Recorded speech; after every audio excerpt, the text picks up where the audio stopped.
jump into it.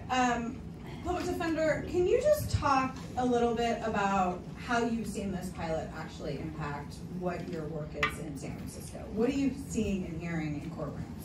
It's definitely making a difference. When you walk into courtrooms and see trials happening, it has definitely increased the diversity of our jury pool, both in terms of race and class. And we've also been seeing gender everything. And we've been, reviewing, because, the pilot project, the Treasury Department, and the courts were doing a wonderful job collecting data, and everyone who's participating in it is really appreciating having the opportunity to participate. So it's been a success. I mean, you mentioned in the film plea deals and this idea that if people don't think they're about to get a fair trial, they might be pushed into one. Is that, I know it's early, but are you seeing any change in that? Yeah, well, we in our office really want to make sure our attorneys and our line staff leave no stone unturned, make sure, if you're taking a plea deal, it's only because it's the right thing to do in that case. But of course, when you think you can get a fair process, you're going to avail yourself of that more often. And I touched on that in the movie, and just to expound on that, we were talking to the jury pool in what's called the voir dire, or the jury selection phase of the case. And it was a situation where there was a social worker from the Bayview who just got kicked off the jury, and another juror raised his hand and said, wait a second, how in the world is this client going to get a fair trial? There's no one from his neighborhood, there's no one of his race on the jury. I just don't think there's any way he's going to get a fair trial. Another juror raised their hand and said, yeah, you all keep on talking about a fair section, cross-section of the community, but I don't see that happening here. And then the jury pool all started clapping. So this is something that San Franciscans, I think, really want, is a fair cross-section of the community. And I think we owe it to them to push this in as many counties across the state as we can. Dean Jenkins, why are you up here? Why are you supporting that? I mean, can you talk about, from a prosecutor's perspective, what the benefit is of having this change? Because I think, you could see a situation where, I don't know, maybe some prosecutors wouldn't, I don't know, talk about it. Talk about from your point of view. What does this do? What does this make, how does this change your job, or does it? Well, one, I come from a background where historically the people who look like me were the ones that were excluded. So I have a personal vested interest in this as a human being who's a person of color. As a prosecutor, we have the responsibility of ensuring that both sides get a fair trial.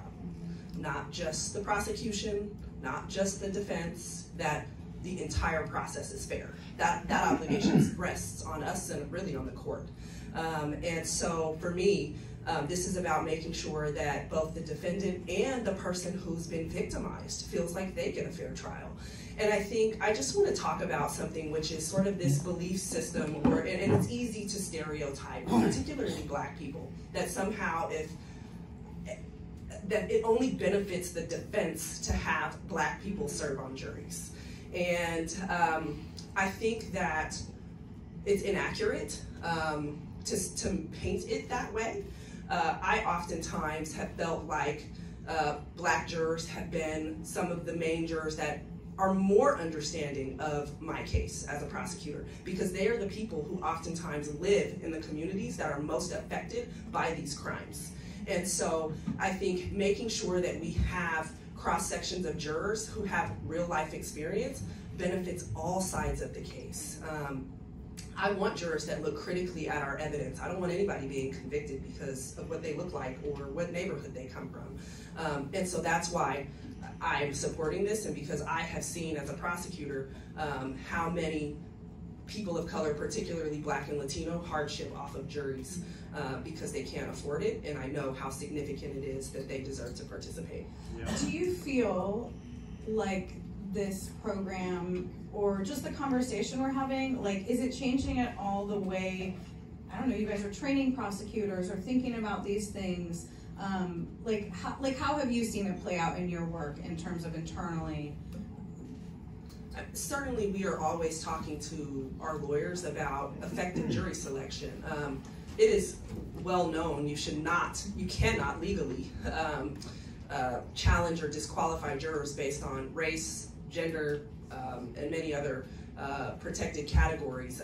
We often confront this in the courtroom ourselves because while some people would easily just talk about Black and Latino jurors, we oftentimes have to deal with the other side disqualifying our Asian jury pool because they believe, based on stereotypes, that they are more law and order and they are more prone to support prosecution. And so we see this play out in a number of different ways in court that most of you would not necessarily know about. So it's a common topic for us to discuss, because not only do we need to ensure that our lawyers are picking fair juries and doing the right thing, but we also have to make sure that the defense is being held to account when they strategically challenge jurors in ways that we believe are not supported by the law. That's fascinating. Judge Harbin-Forte, can you talk about, you touched on this in the film, but can you tell us a little bit about your experience on the bench? How often was it that people came in and said, I just can't afford to do this? It happened in every trial I presided over. And it was really unfortunate when you had to let people go, particularly people of color, who had a hardship, a legitimate hardship. They simply couldn't afford to serve on the jury. But their perspective was so important, and it was so needed in order to assure a fair trial for the parties. And that was true in civil cases as well as in criminal cases. So it happened, as I said, every trial that I ever presided over. Yeah. I wonder if it struck me a few times in the documentary, we heard people say, people don't understand the power they have when they get a jury summons. It was framed, as a privilege. It is a privilege of being a citizen in good standing. I don't know, is part of this conversation not just compensating people, but changing the narrative around juries? Yes. I was going to take that one. But it's true. I think that's a yes from everybody on the panel and everybody in the room. It seems, people think, oh man, I gotta go there and I gotta be there every day and I can't go to work and I gotta deal with childcare issues. I have all these other kinds of things. But it really is, we do need to change the narrative. First we need to understand that it is a privilege to serve on the jury.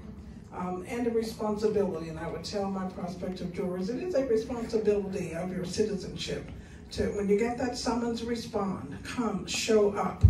I also tell them that it is an experience that is so unique. You'll be able to tell your children, your grandchildren, everyone. It's nothing like you imagined. And I would say, unfortunately, we're not going to wrap this up in 30 minutes or an hour, including commercials. This is going to go on for several days.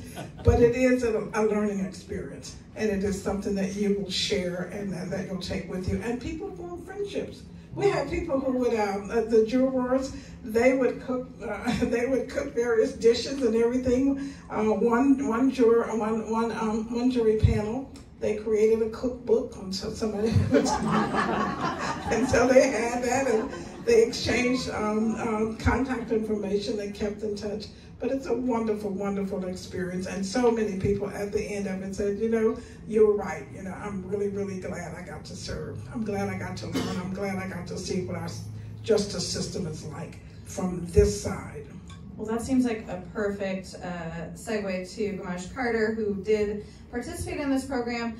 And before we get into that, can you just talk about what your perception was going in? Was the financial hardship the only concern, or were you kind of in this group that didn't think juror service was cool at the time? It wasn't my first experience. I'd done it a couple times before, not in California.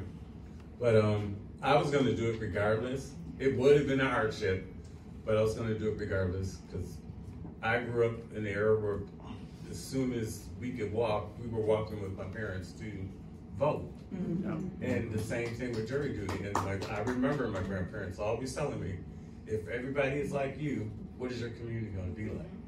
So that's the mindset I've always had going in, is that I'm here because I am a part of this community. Yeah, right. And there's going to be somebody like me around. Yeah, so talk about, you said you would have served anyway. Did being compensated for that help change the experience in any way for you? Oh, it changed the experience because I was going to have to go home and figure out who was going to get paid that week and who was not going to get paid, and trying to get get out of work because they were telling me, just tell them you can't do it, you can't, because we're not going to pay you. So it's like, okay, I think I need to break. Somebody's going to do it. So that was the incentive I needed to break. But yeah, I had to do it because it was just the way I've been brought up. Yeah. Tell us what your message is to folks who maybe haven't served before, who maybe have just tossed that jury summons in the mail. It makes a difference, and again, when you go and you experience it, you know it makes a difference, because there were a few times during my situation where they brought up different things about medical things, about doing security, because I was a security guard, and I was like, no, this is how that works. And they had no clue. I said, no, this is how it works. When you go in, A, B, C, and D happens. So it flipped their whole perspective on what actually could have happened in that situation. That's such a great point, because I think we're talking a lot about this as like ratio, socioeconomic differences, but just life experiences as well. Yeah, all right. I'm going to get to you, Assemblymember, in a second. But Treasurer, why don't you just tell us a little bit about the broader financial empowerment program that Anne does such a good job with, and kind of how you guys got involved in this. Well, thank you. Since I've been treasurer, me and a number of folks in our office have worked on a variety of financial empowerment programs, helping get people steered away from predatory, dangerous, and costly factors in our community and more towards financial success by combining them with education, safe products, and savings for the future. But I think what was exciting about this opportunity is one of the things we've learned in all the programs that we've done is that financial roadblocks, financial obstacles, not only, impact the day-to-day finances of a household, they block all kinds of success. All kinds of success. Success of having opportunities for education, having opportunities to get to a job that you might not have been able to get to, success in the opportunity to be able to buy a home that your family really can thrive in, as opposed to a place where they're going to be hamstrung and suffering. And I think that's the thing we've learned really most successfully is financial freedom delivers success of all kinds. So when the public defender and the district attorney both came together and said, based on the experience we have with programs like this, they wanted to see about tackling this particular roadblock, I was excited. All of our group was excited. And we dove in really headfirst and very much got engaged in finding out a way that we could make this a program that would help people and in a really seamless, easy way. Because again, that's what things take. If you put something out there that's trying to help, but it's complicated, it's hard to understand, it's got a bunch of delays involved, I don't really see the benefit now, or maybe even in the future, people are not going to believe in it, they're not going to take it up. And so we knew it had to be fast, nearly automatic, something that was easy to deal with, easy to understand, and something where the benefit would arrive on time and in a way that made sense. And by having the skills and experience we had, we were able to deliver that, and I think the results speak for themselves. Just at the end of a one-year pilot program, to be able to see that now the juries in San Francisco reflect the diversity of the entire city of San Francisco, incredible, mind-blowing, and I will take all of my legal comrades' word for it when they say it really, truly makes a difference, and we're proud of that. Can you remind us again, how much did that pilot cost, and how does that work? I saw a QR code on one of those things. What are the mechanics? You said it works quickly, people get paid. So the mechanics are that when the juries were brought in, the judges were informed and knowledgeable about the program. So they made it very much aware, as did all the courtroom folks. So people knew this opportunity was available to them. I don't know all the details of the exact mechanics, but people were signed up right away, particularly once they got seated on the jury panel. And I think they had to complete before they actually got paid. I don't know that they got paid day by day all the way through, but they got paid very quickly afterwards, and they did get the $100 per day. People told us day after day after day, time after time, jury pool, individual after individual, this has made the difference between me being able to do this and not being able to do this. Because remember what was quoted in the film. The average person who took us up on this offer made below $40,000 a year. That's a person who $100 a day means a lot to. Yes. And that meaningful benefit that was offered made the difference between them being able to do it and not do it. And I think it speaks volumes. I know, I mean, I think back to in my 20s even, like, yeah, you're like, how am I gonna get there? And do I have, you know, parking? Yeah, parking's a whole other conversation. We'll get to that next, okay. All right, Assemblymember Ting, can you just talk a little bit about how this came to your attention and, yeah, just how you have sort of, how'd you get roped into all of this?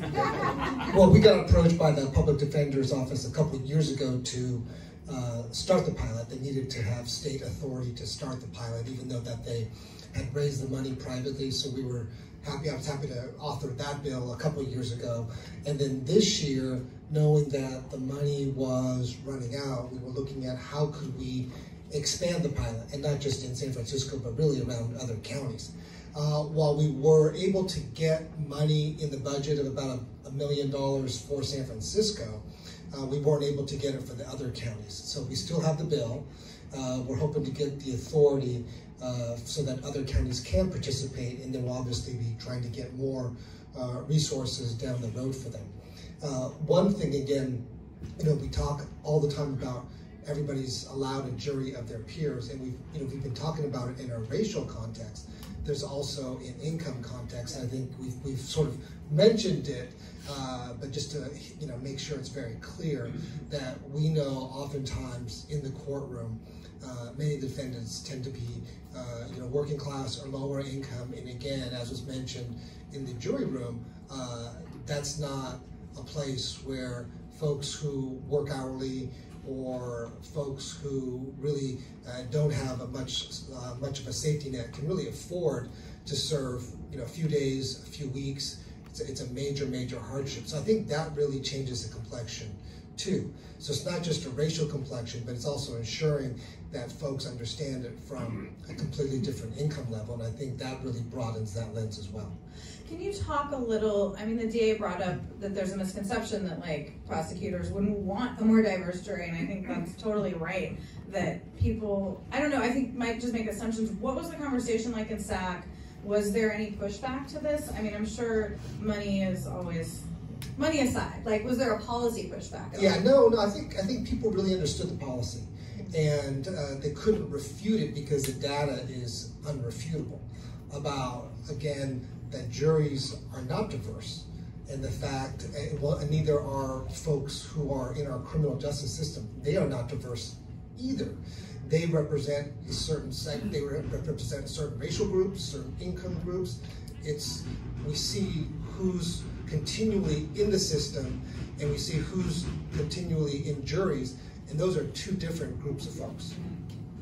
I just want to keep re-emphasizing, again, I come into this obviously as the side of the courtroom that is responsible for advocating for victims, and I just have to really remind folks and highlight, most of our victims are people of color. Yeah. The majority of our victims in San Francisco are Black and Latino if you combine those groups. And so many of them, working class individuals who are having crime be committed to them, around them. And so this is also something that gives them a jury of their peers as well. Obviously the Constitution, it doesn't apply in that way to them, but I think, again, just going back to the foundation, we want all sides of this to be fair.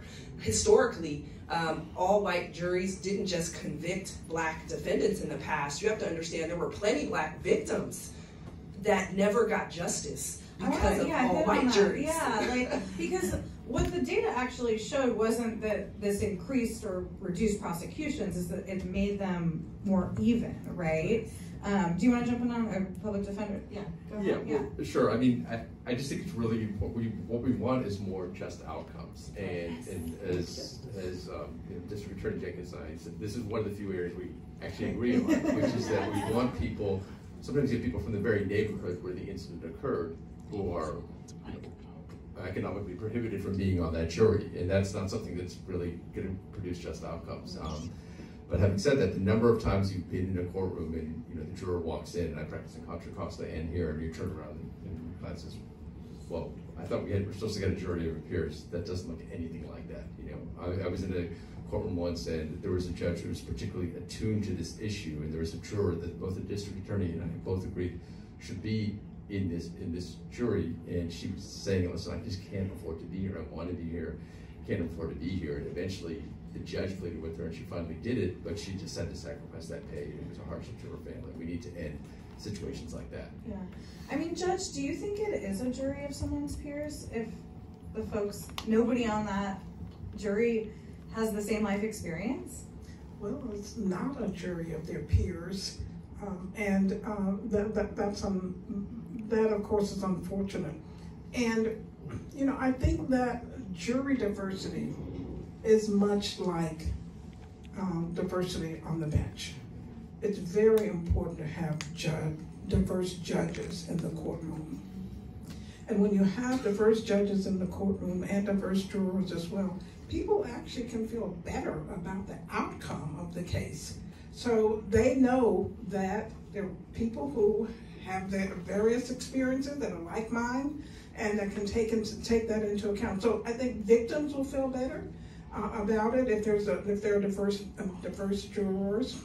And also the victims will feel better because they will know, okay, maybe they acquitted this person, but there must have been good reasons. And maybe they don't even have the right defendant. Maybe they're prosecuting the wrong person. Maybe the person who victimized me is still out there in society someplace. And so, and we ought to go out and get those. So I just, I'm not sure if I said anything. No, yeah. I wonder, and I would kind of love to throw this out to all you, but you have the mic, so you start this question. But beyond this, what else do you think? What would you like to see happen next? This feels like the beginning of a conversation about our jury system. I think what I'd like to see happen next is that this project is rolled out to every county.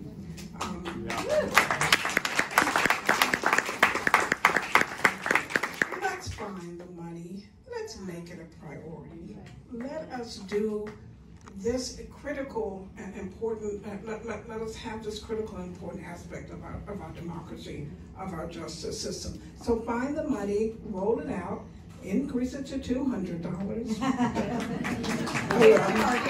can dream, but at least $100 a day in every county. And I think that will make such a huge difference. Public defender, what do you think? Yeah, I think rolling it out, increasing pay if we can. Obviously, we want to move as quickly as possible. But think about it. I mean, cities and counties pay out tens of millions in wrongful convictions, right? This is nothing compared to that. And secondly, though, we need people. We are a very offensive public defender's office. We have a wonderful policy unit. Many of you are here in this office, but we also want to make sure that this is an area where you can absolutely make a difference. Whatever your issues are with the system, when you show up at jury, your vote 100% counts, and it makes a big difference. So we do need, even though it's inconvenient, in some ways, it's very inconvenient when justice does not happen in courtrooms, and we need people to take that somewhat seriously, show up, and I agree with the judge's point here that it is a slice of life that you may not see. It's an educational process, and you can really make a difference and make justice happen. So please honor that jury summons and come. That's the thing that's most important to us. Is there anything else you think, that you all could work on together beyond this, DA, or just in general, that when you think about the jury system, that we should be having this conversation with policymakers around? I certainly think we need an educational component in our high schools surrounding jury service. So many of our kids don't understand what their ancestors had to do to fight to even serve on a jury. And so to be able to vote, but certainly to be able to serve. Like I said, Emmett Till's mother, so many victims during the Jim Crow South, etc., who never got justice because juries looked one way, need to understand the history so that they feel that civic sort of obligation to serve when that summons comes. And it's not going to come just because we all want them to. We need to educate them on the past so that they are armed with the information to move forward, and when they get that summons, feel that it's their civic duty to serve.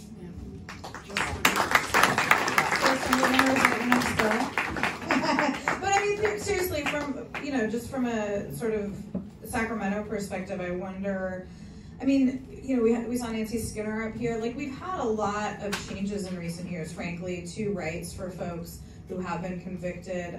I don't know, is there anything you're looking at or you would like to pursue in the coming years? You know, again, that there's in this system is, you know, so unfair. I think where I've been looking at it has been less in the courtroom lately. This has been a fabulous bill, but really in how do we help folks as they do reentry? That's one of the major challenges, because it is, it's so difficult, because you can't expect a different outcome when folks come out of our prison system if you actually don't set them up with, you know, healthcare, employment, housing. We've done a number of things around expungement. I've carried an expungement bill to really help clean up their records, and the county courts have been really, really helpful to make sure that, you know, once again, you know, once you served your time, once you paid your debt, like for the rest of us, you know, you pay your debts. If you pay your house off, you get the house. Yeah. If you know, pay off your credit card, you sort of have that slate cleaned. And unfortunately, it's difficult. And I'm not talking about the major offenses. We're just talking about low-level offenses, or even if you just got arrested and never convicted, to really just make it clear so that folks can get housing, folks can get employment. That's what we're talking about. These are significant barriers to that. So if you don't give opportunities for employment or housing, you know, what are people going to do? I think the public defender and I would agree. Yeah. Well, I mean, that's an interesting point, though, because I do wonder, I mean, Brandon Woods brought up, you know, the idea of somebody who got, you know, a conviction for sale on a statute that's not even a felony anymore. Like, should we be looking at anything like that, like, in terms of, what would the word be, sort of, you know, at a certain point, this doesn't count anymore, or whatever that, you know, statute of limitations on jury service. Well, I think there should be no limitation on who can serve on a jury, because the reality is, if someone's been through the system, for whatever reason, they're going to bring all that insight into the jury room that the jurors may not otherwise have. So I think there should be absolutely no bar on who can serve on a jury, because the more, as I mentioned many times, the more wisdom you have in that room, across class, across educational levels, gender, neighborhood, everything, sexuality, the better, more fair the outcomes will ultimately be. I mean, DA, you know, I don't disagree. I think it's been a systematic way to exclude Black men in particular from serving on juries, and we have to acknowledge that as a country. Certainly, again, everybody thinks it just automatically means they're going to come in and vote acquittal. These are men and women who have paid their debt. They believe in accountability, too many of them. I just went to San Quentin last week, and that's what they talked about. But it has been, I think, a systematic way to exclude certain people from serving on juries, and we need to do away with it. Oh yeah, go ahead. Oh, I was going to say one other thing too, is to make sure that we educate our judges, to make sure that they have the courage to see what is going on, and to make sure that they are not allowing people of color to be kicked off jurors. I remember it used to be when I was doing criminal trials, the prosecutors used to like to ask, did you agree with the O.J. Simpson verdict? Wow. I stopped them from doing that. I don't even know what that means. Like, I could go a lot of directions, right? Basically, do you think O.J. did it or not? And it's kind of like, what does that have to do with their qualification of determination? So I made them stop asking that. I wouldn't let them ask that kind of question. I did not, but you know, if you said, you know, yeah, I agreed with the verdict, you were going to be booted. And if you disagreed with the verdict, you know, you were likely to stay on because there had been an injustice in somebody's mind. So anyway, wow. But yeah, getting the judges to make sure that they see what's going on and not buy into those things is important. How, you have the mic still, so I'll stick with you, Judge, but any of you jump in after her. Like, how do you convince people who may not share your view on this? Like I could see some prosecutors maybe not agreeing with the DA that, you know, there should be no limits on who's served. Like, how would you make that case to people? That there should not be any limits on this? Yeah, and just that we need to be I think what you say is that this country belongs to all of us. Yes. and we have all paid our dues, and we all have something to contribute to our justice system. So you come in and you do your part, and it doesn't matter whether you're going to vote, you know, for acquittal or whether you're going to vote for a conviction. Doesn't matter if you're going to vote to give plaintiffs $1 million or nothing at all. Just come in and participate.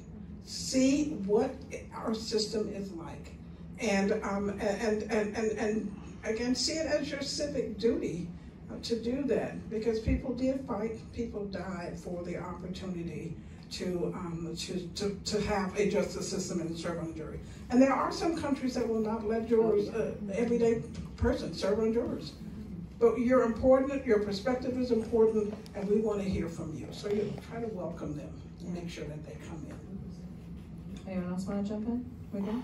Okay. Yeah. I'm very vocal about why I think these types of laws are in place, and I think really forcing people to see the truth and confront the truth, which is that these are systemic forms of discrimination, is the best that we can do. I don't know if I'm an outlier from the DA community. I very well may be, but I'm going to be a loud outlier so that we get to the point in this country where we need to be. Yeah, just absolutely. I mean, the more people participate, the more we chip away. We saw in the film, you know, some changes in terms of laws that are being passed to ensure we have more diversity on juries, and we just have to keep on going. But we also have to make sure we hold people accountable in the courtroom. So if the laws change and it's not being followed by judges, then that's not going to change. So we're going to continue filing motions when we see there being when judges and prosecutors we feel are not following that. And you know, I think if we keep on pushing the envelope in that direction, we're going to get more fairness in our system. And the only thing I think I might want to make sure all the conversations keep circling around to again and again is whatever you think about whether juries are biased or not, fair or not, and all that kind of stuff, which could get into a lot of very passionate conversations, I kind of see it as coming at about really bottom line about fairness. If somebody doesn't get paid by their job for the days they serve on a jury, does that seem fair? No, absolutely not.